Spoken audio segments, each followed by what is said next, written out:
ఆదికాండం 22వ అధ్యాయం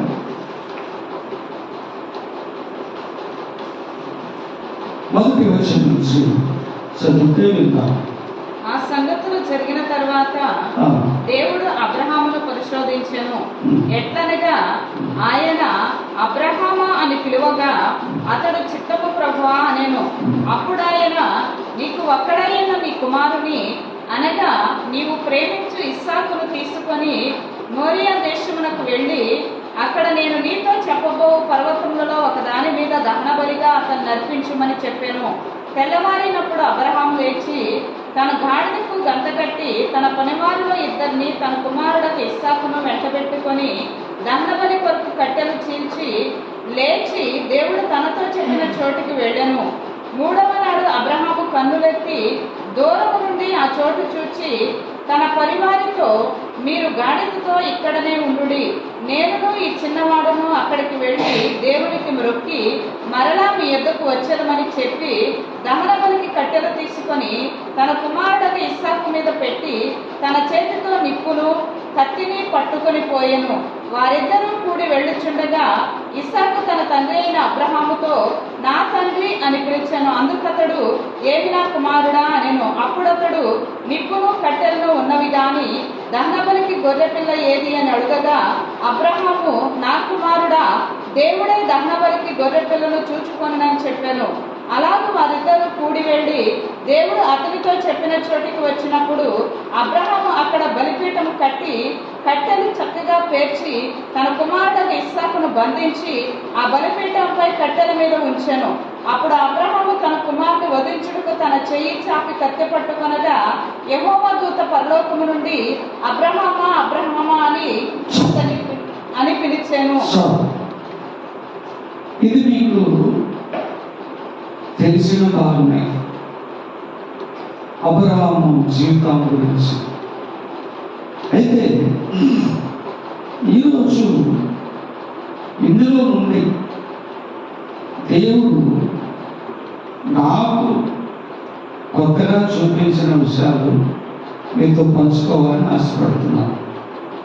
ఇక్కడ ఏంటంటే, ఎన్నో సంవత్సరాల తర్వాత దేవుడు కుమారుని ఇచ్చాడు. 75 వయసు నుంచి 100 వయసు వరకు కనిపెట్టుకుంటే కుమారుని ఇచ్చాడు. కుమారుని ఇచ్చిన కొన్ని సంవత్సరాల తర్వాత దాదాపు 20 సంవత్సరాల లోపు ఒక 18-17 సంవత్సరాల వయసులో ఒకరోజు దేవుడు అబ్రహాముతో చెప్పాడు. అక్కడ ఏమన్నాడంటే, ఈ సంగతులు జరిగిన తర్వాత అబ్రహాముని దేవుడు పరిశోధించును. బాగా గమనించండి, దేవుడు పరీక్షిస్తాడు, పరిశోధిస్తాడు, సాతాను శోధిస్తాడు. అయితే దేవుడు ఏం చెప్పాడంటే, ఈ విధంగా చేయమని చెప్పాడు. దేవుడు చెప్పినట్టే చేశాడు. వెళ్తూ ఉండగా అక్కడ మీరు గమనించండి, మరలా చదివించను, ఒకసారి చదివించాను, అందులో మీరు గుర్తుపెట్టుకోండి. ఇద్దరు పనివారిని తీసుకొని గాడిదను తీసుకొని దేవుడు చూపించే స్థలానికి 3 రోజులు వెళ్ళారు. వెళ్ళిన తర్వాత పర్వతం దగ్గరికి వచ్చినప్పుడు గాడిదను పనివారిని అక్కడ ఉండమన్నాడు. అప్పటి వరకు అందరూ కలిసి వచ్చారు. అప్పుడు వాళ్ళందరిని అక్కడ నుంచి కట్టెలు ఎత్తి ఇస్సాకు మీద పెట్టాడు. అక్కడ ఉంది. అప్పటి వరకు కట్టెలు ఇస్సాకు మొయ్యలే. గాడిద మీద ఉన్నాయో ఇద్దరు పనివారు మోసారో తెలియదు. అయితే కత్తి కూడా పనివారి దగ్గర ఉంది, నిప్పు కూడా పనివారి దగ్గర ఉంది. అప్పటి వరకు ఇస్సాకు చేయి పట్టుకొని పర్వతం వరకు నడిచాడు. పర్వతం దగ్గరికి వచ్చిన తర్వాత ఇద్దరిని స్టాప్ చేశాడు. పనివారిని, గాడిదని కూడా నిలిపారు. గాడిపై ఉన్న కట్టెలు ఇప్పుడు ఇస్సాకుపై పెట్టాడు. అవి చీల్చిన కట్టెలు. వంట చేసుకోవడానికి అయితే కట్టెలు చీల్చాలి, అది అవసరం. ఇప్పుడు కదా గ్యాస్ వచ్చింది. 50 సంవత్సరాలు 100 ఏళ్ల క్రితం గ్యాస్లు ఉన్నాయా? 100 సంవత్సరాల క్రితం కోల్గేట్ బ్రష్లు ఉన్నాయా? యాపలో ఏదో వేసుకొని రుద్దుకునేవాళ్ళు. వంట చేసుకునేది కర్రలతో. ఆ కర్రలు చీల్చుతారు. ఎందుకు చీల్చుతారంటే త్వరగా మండటానికి. పెద్ద పెద్ద ముద్దులు అయితే పొయ్యిలో పెట్టేది కష్టం కదా, సన్నగుండాలి కదా. చీల్చి అప్పటి వరకు గాడి మోసింది, పనివారు మోసారు. ఇప్పుడు ఎత్తి ఇస్సాకు మీద పెట్టాడు. ఇస్సాకు మీద పెట్టిన తర్వాత వెళుతూ ఉండగా ఇస్సాకుకు ఒకటి గుర్తొచ్చింది. ఏంటంటే, నా తండ్రి అని పిలిచాడు. అక్కడ భాష చాలా బాగుంటుంది. తండ్రిని చక్కగా పిలుస్తున్నాడు. నా తండ్రి అని పిలిచాడు తెలుగులో. అప్పుడు తండ్రి, ఏంటి నా కుమారుడా అని అడిగాడు. తండ్రి, దహన బలికి కట్టెలు ఉన్నాయి, నిప్పు ఉంది, కానీ కత్తి సంగతి చెప్పలే, అది అడగలే. కట్టెలు ఉన్నాయి, నిప్పు ఉంది, గొర్రె పిల్లేది తండ్రి అని అడిగాడు. అయ్యా, గొర్రె పిల్లను దేవుడే చూసుకుంటాడు అని. మరి దహన బలికి గొర్రె పిల్ల కావాలని ఇస్సాకుకి ఎలా తెలుసు? ఇస్సాకు ఏమైనా ఇంతకు ముందు బలి అర్పించాడా? ఇస్సాకు, దేవుడు ఏమైనా ఇస్సాకుతో మాట్లాడితే ఎక్కడైనా వెళ్ళి బలి అర్పించాడా? లేదు. మరి ఎలా బలికి గొర్రె పిల్ల కావాలని తెలుసు? దహన బలి, ఆ దహన బలికి గొర్రె పిల్ల కావాలని ఎలా తెలుసు అంటే, తండ్రి దేవునికి ఎలా సేవ చేస్తున్నాడో, ఏమేమి అర్పిస్తున్నాడో, ఎలా ప్రార్థనలో గడుపుతున్నాడో,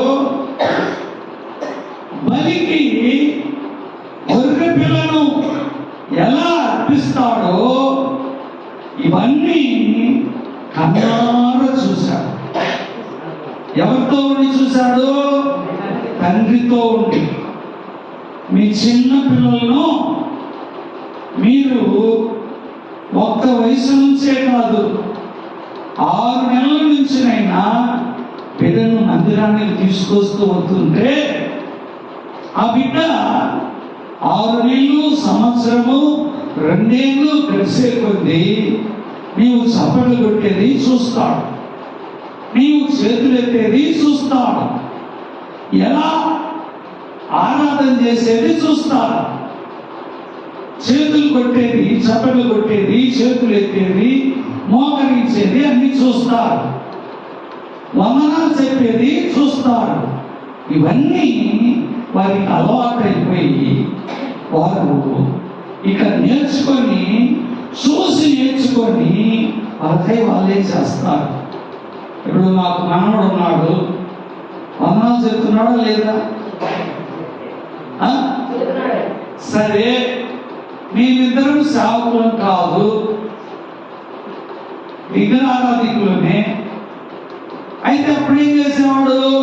మేము బొమ్మలు పటాల దగ్గర దండాలు పెట్టుకుంటే వాడు కూడా పెట్టేవాడు, మేము బొట్టు పెట్టుకుంటే వాడు కూడా పెట్టుకునేవాడు, మేము 3 నామాలు పెట్టుకుంటే పంగనామాలు వాడు పెట్టుకునేవాడు, మేము 3 నామాలు అడనామాలు పెట్టుకుంటే వాడు అడనామాలు పెట్టుకునేవాడు. మేమేం చేస్తున్నామో ఆ భక్తి వాడికి తెలుసు. ఎలా సాంబ్రాణి వెలిగించేది, అవి ఎట్లా ఎక్కడ తిప్పేది, గంట ఎక్కడ కొట్టేది శుక్రవారం, అవన్నీ చూసి వాడు చెప్తాడు. ఎవరు అని అడిగితే సామి, తమిళ్లో భగవంతుడు, దేవుడు, సామి అని చెప్తారు. పెద్దలు చెప్తారు, అమానదు కళ్ళు పోతాయి అంటారు. కళ్ళు పోతాయంటే వావ్ భయం. ఇప్పుడు తల్లిదండ్రులు ఏదైతే చేస్తారో అది పిల్లలకు అన్నీ వచ్చేస్తుంది. ఒకసారి ఒక తండ్రి చిన్న కుమారుడు 5 వయసు 6 వయసు 7 వయసు ఉంటుంది, రోజు సారాయణాన్ని పంపించేవాడు. పూర్వకాలంలో వాడు రోజు ఒక బాటలో సారాయి పోసుకొని వస్తూ ఉండేవాడు.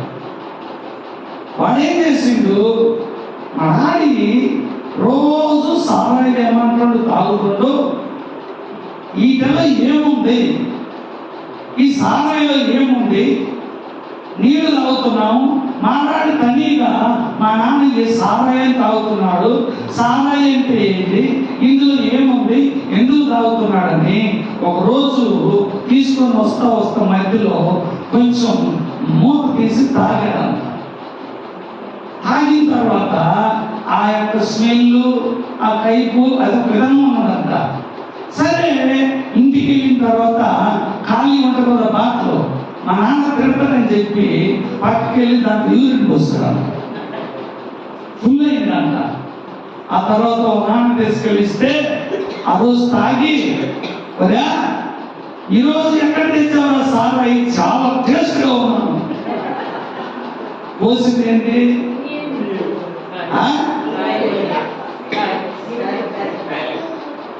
యూరిన్ పోసాడు. ఏ అంట్లో తెచ్చావురా అన్నాడు. మారింది, మళ్ళీ టేస్ట్ ఉన్నాయన్నారంట.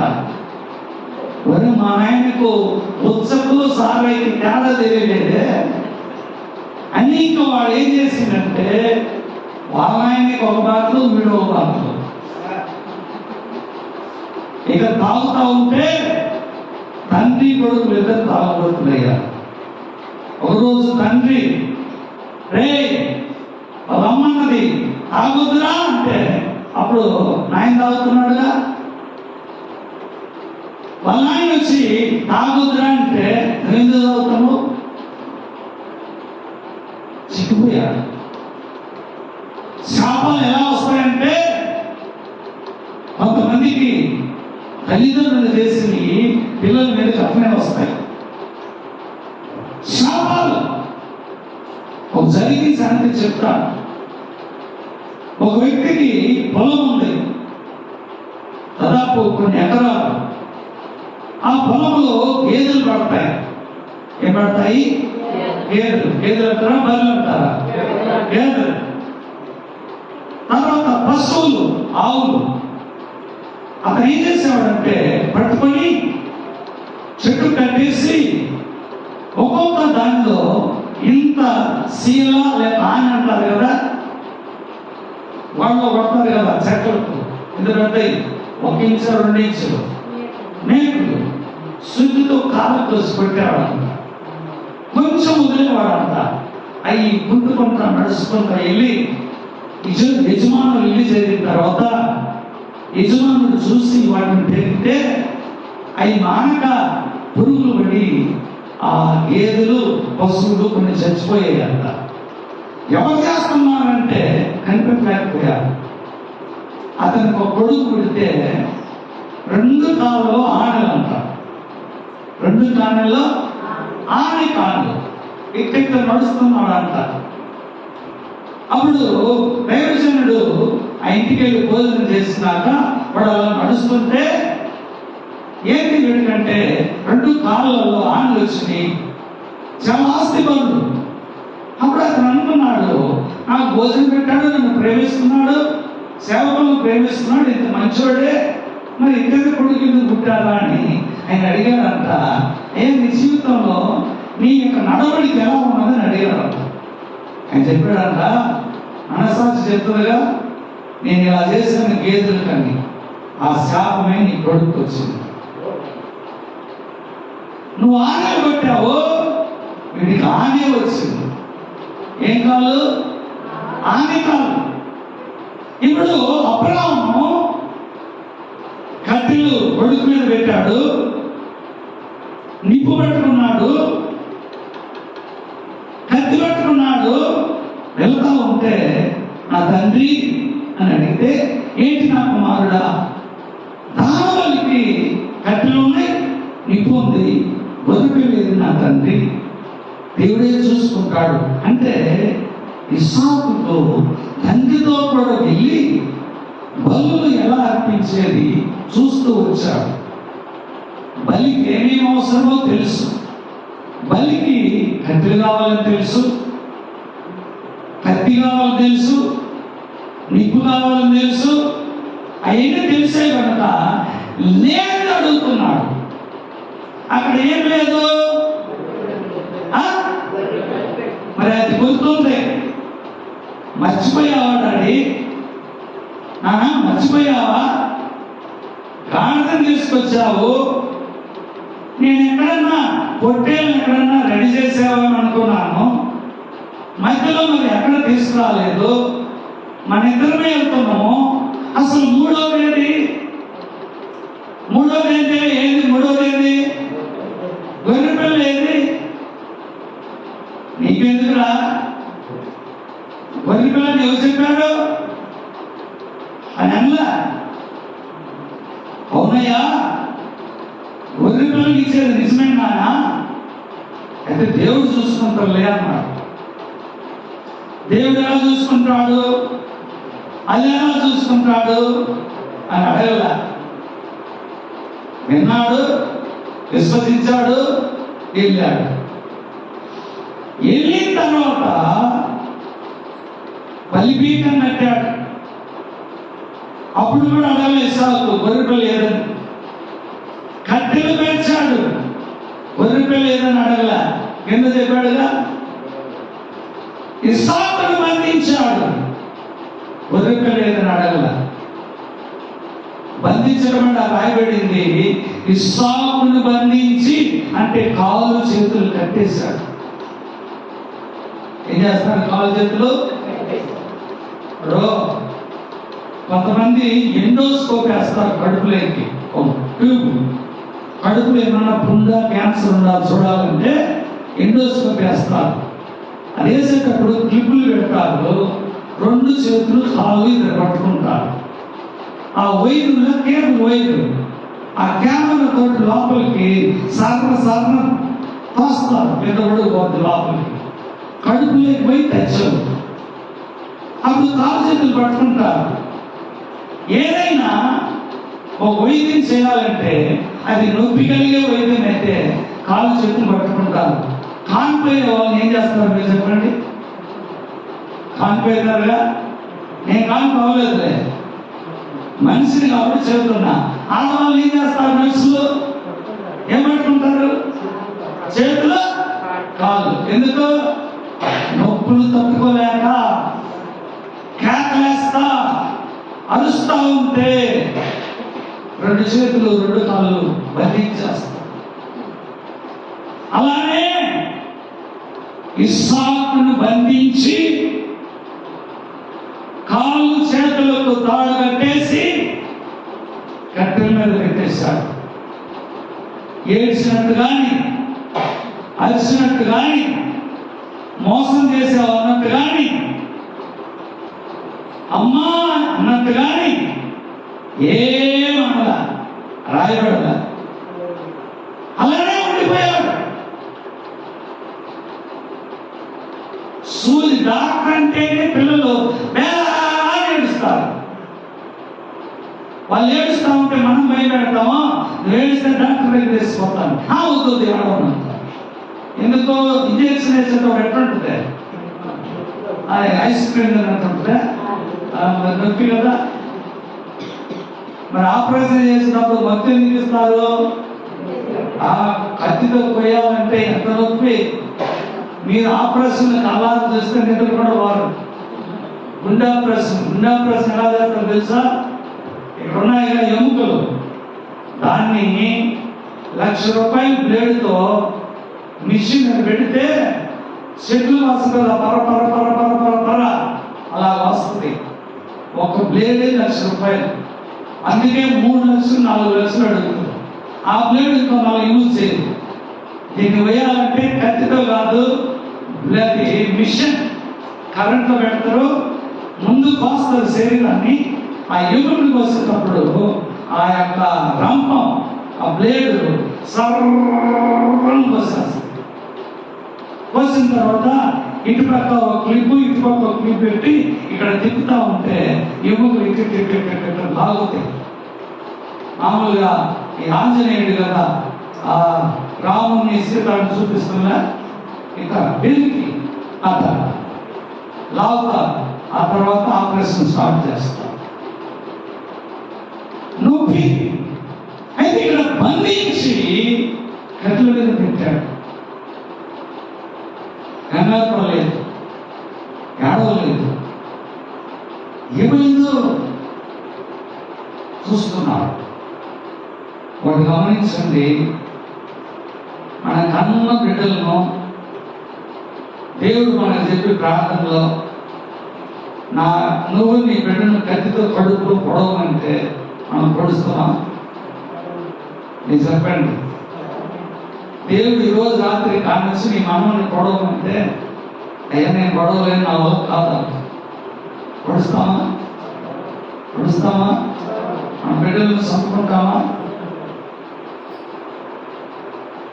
న్యూస్లో మాట చూశాను, ఆంధ్రలోనే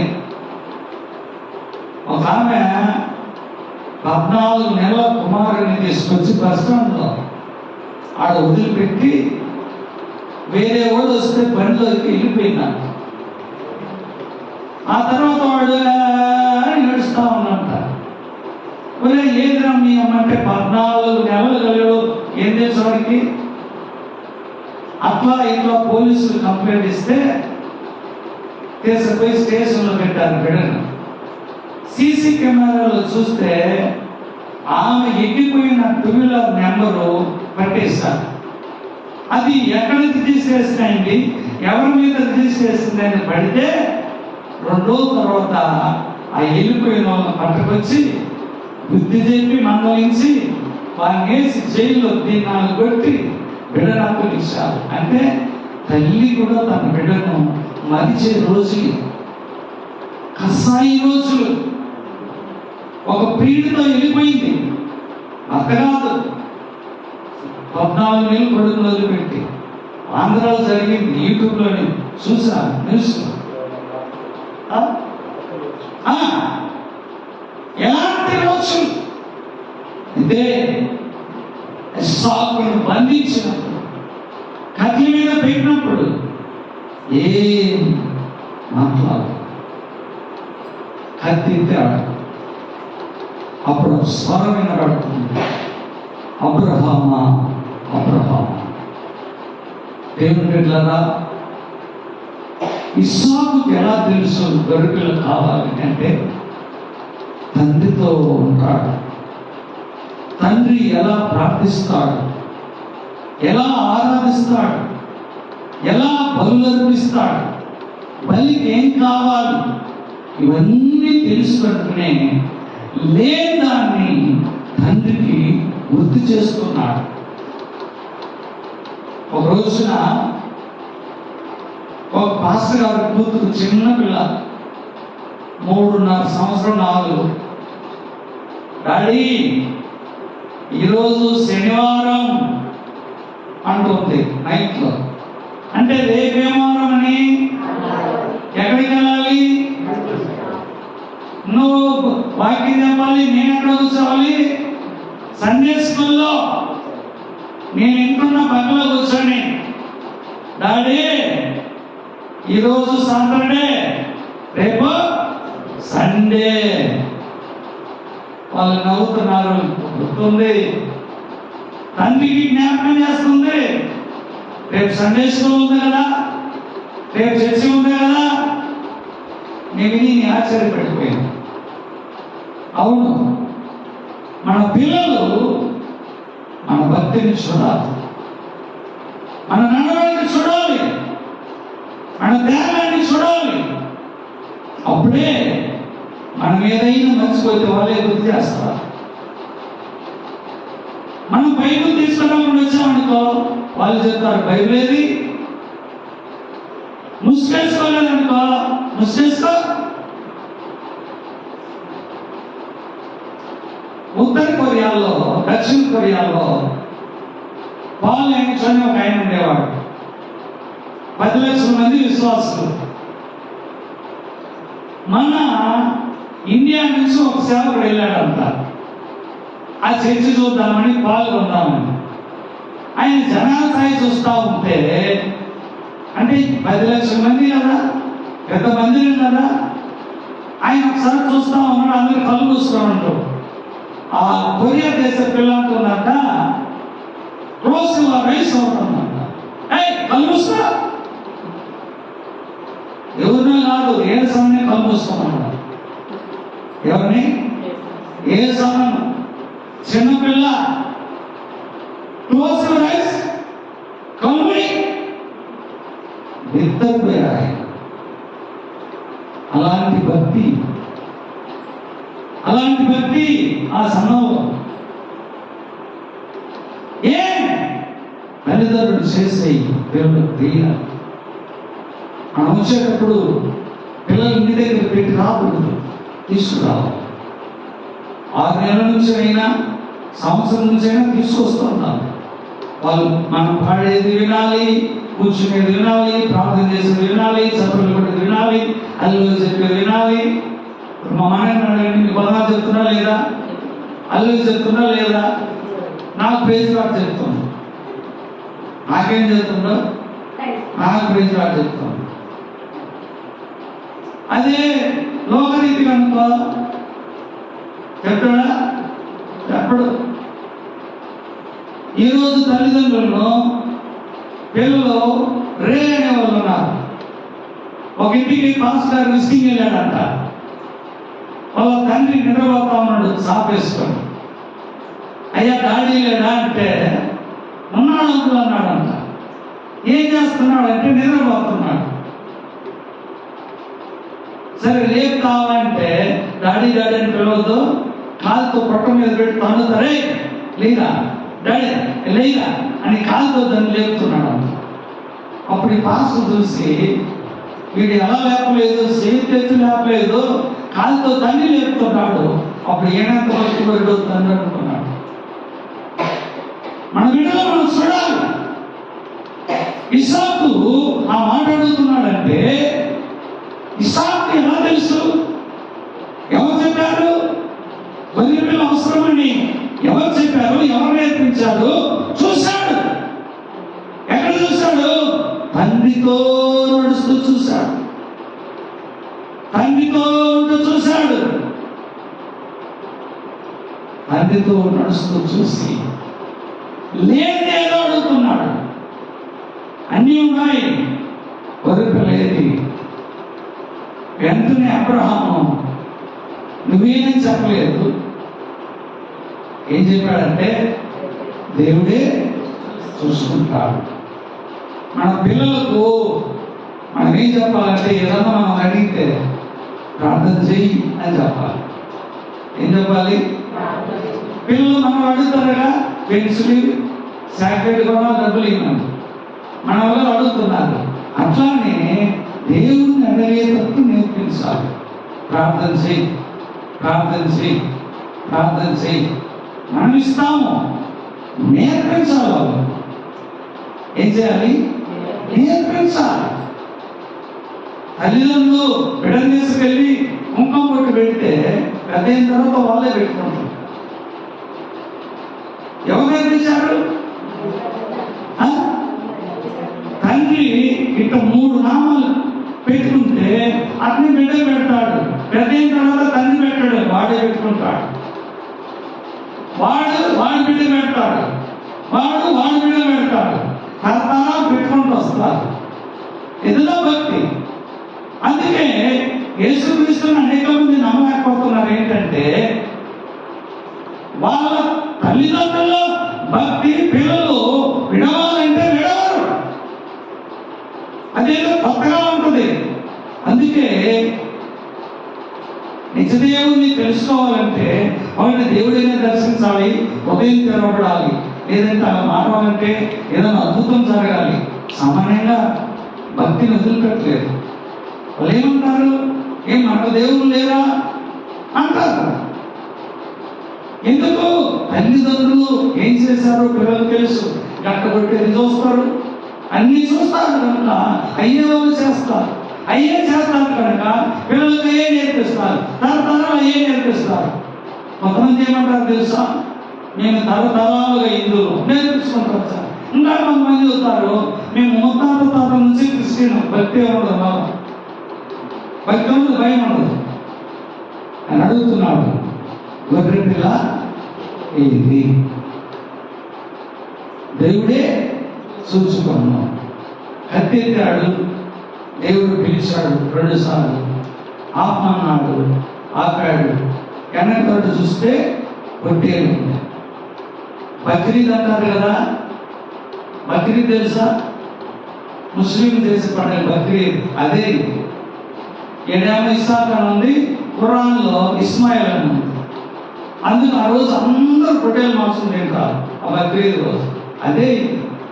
అయితే అలా ఉన్నందువలన, ఇస్సాకు అలా ఉన్నందువలన, తండ్రి భక్తి తెలిసినందువలన, తండ్రి దేవుడు ఎవరు ఎదిగినందువలన ఇస్సాకు ఏమయ్యాడని రాయబడింది బైబిల్ అంటే, మనం వచనాన్ని చూస్తే అక్కడ మాట్లాడబడింది. ఏంటి ఆ వచనాన్ని చూద్దాం. 26వ అధ్యాయం 12వ వచనం. 26వ అధ్యాయం 12వ వచనం. ఆదికాండం. ఇస్సాకు ఆ దేశమందున్నవాడై విత్తనము వేసి ఆ సంవత్సరము నూరంతలు ఫలము పొందెను. యెహోవా అతనిని ఆశీర్వదించెను గనుక ఆ మనుష్యుడు గొప్పవాడాయెను. అతడు మిక్కిలి గొప్పవాడగు వరకు క్రమక్రమముగా అభివృద్ధి పొందుచూ వచ్చెను.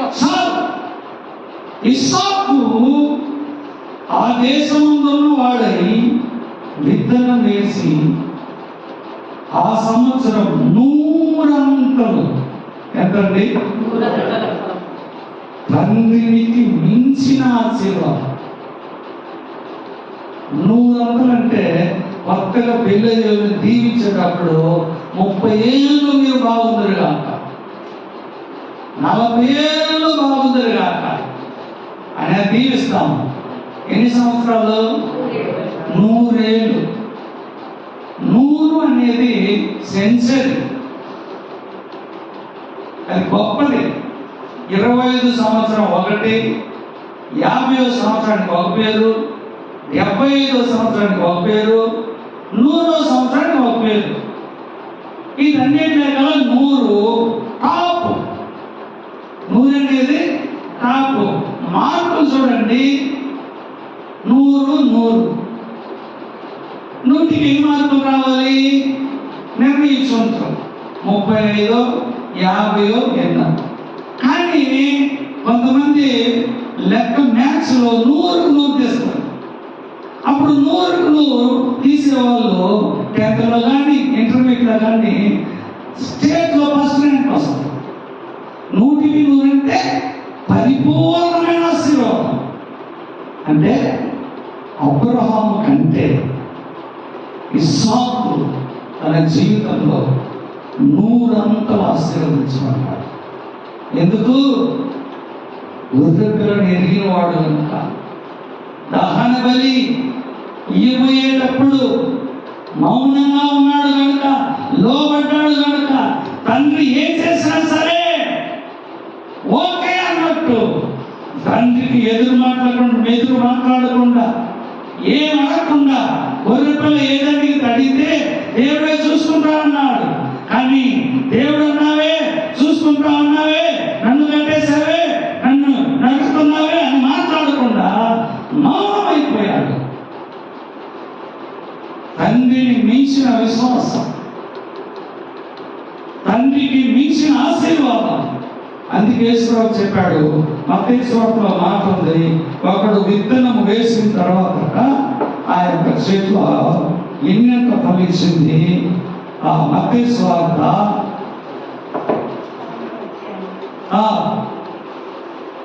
8వ వచనాన్ని చదవండి. కొన్ని మంచి నీళ్ళను పడి కొన్ని మంచి నీళ్ళను పడి ఒకటి నూరంతలుగాను, ఒకటి 100 ఒకటి 600 ఒకటి 60 ఒకటి 30 ఒకటి 30 ఫలించెను. ఏది గొప్పమ్మా? 30 గొప్ప, 60 గొప్ప, 100 గొప్ప? మరి ఇస్సాకు యేసు ప్రభు చెప్పినట్టు ఎట్లా ఫలించాడు?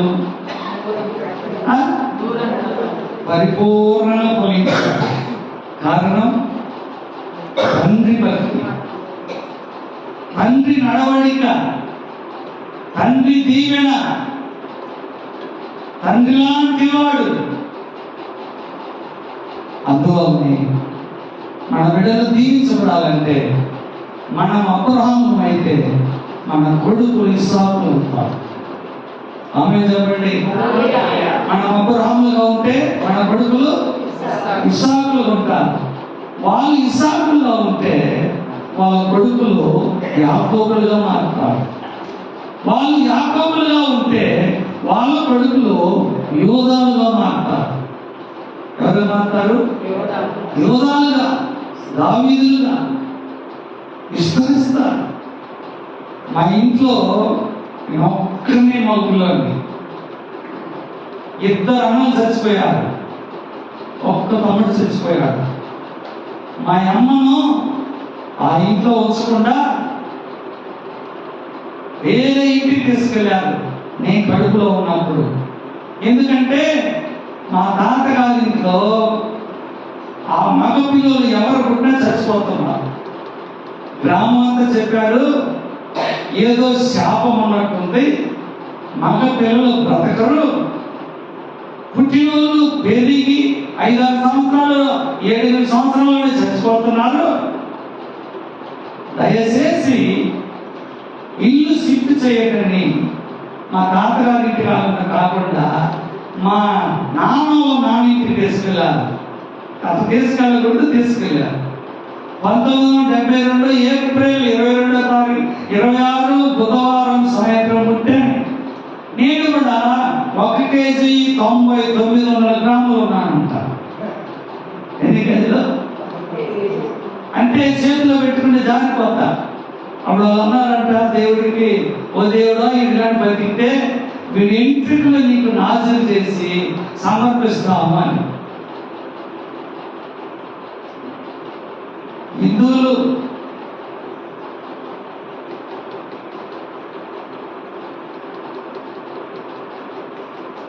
అయితే తర్వాత దేవుడు నన్ను పట్టుకొని రక్షించి నిజ దేవుడు ఎవరైనా తెలిసేటట్టు దేవుడు అనుకున్నాడు. నన్ను బ్రతికించాడు. 8 మంది, 4 ఉన్నారు, 3 ఆడోళ్ళు, ఒక్కరిని. కానీ నాకు పెళ్ళైనాక నేను ప్రార్థన చేశాను, నా కూతురులే వద్దు. ఎవరొద్దు? దేవుడు 2 మగపిల్లలు ఇచ్చాడు. Praise the Lord. మళ్ళా ప్రార్థన, మళ్ళా కూతురు కూడా వద్దు, మళ్ళా 2 మనవలు ఇచ్చాడు. Praise the Lord. ఇంకొకటి 3 ఉంది. అంటే అర్థం ఏంటి? మా అక్క అడుగుతున్నారు, మా అందరికి ఆడపిల్లలు ఉంటారు, 2 ఆడపిల్లలు, 1 మగపిల్లడు. మా పెద్దకు 1 కొడుకు, 1 కూతురు, 1 కొడుకు, ఫస్ట్ కూతురు. మా చెల్లెలకు 2 కూతురు, 1 కొడుకు, ఇంకొక చెల్లెలకు అట్నే. కానీ అన్నకేంది అందరూ మగపిల్లలు పడుతుంటారు. అన్నకు 2 కొడుకులు పెట్టారు, కొడుకులు మళ్ళీ 2 కొడుకులు పెట్టారు. అంటే అన్నకు దేవుడు ఉన్నట్టున్నాడు. వాళ్ళే చెప్పంటున్నారు ఊరంతా. నేను ఊరికి వెళ్తే అంటున్నారు, అయ్యా మీ తాత తోట శాపం పోయింది, ఏమైంది? మీ తాత కొట్ట శాపము పోయి. మా గొర్రెలు ఉండేవి, మేకలు ఉండేవి. యదవరాజులు కాదు, యాదవరాజులు. కొంతమంది యదవరాజులని, యదవరాజులని కాదు, యాదవరాజులు. గొర్రెలు ఉండేవి, మేకలు ఉండేవి. నేను పోయేవాడిని గొర్రెలకు, మేకలు పోయేవాడిని. అలాంటి కుటుంబంలో నుంచి ప్రభు నన్ను ఎన్నుకొని దీవించాలి. మిమ్మల్ని కూడా నూరంతలుగా దీవించాలంటే మీ పిల్లల్ని మీతోనే పెట్టుకోండి. దేవుడు మీతో చెప్పింది మీ పిల్లలు చేయండి. దేవుడు మిమ్మల్ని దీవించి ఆశీర్వదించుగాక. ఆమేన్. కళ్ళు మూసి ప్రార్థన చేద్దాం.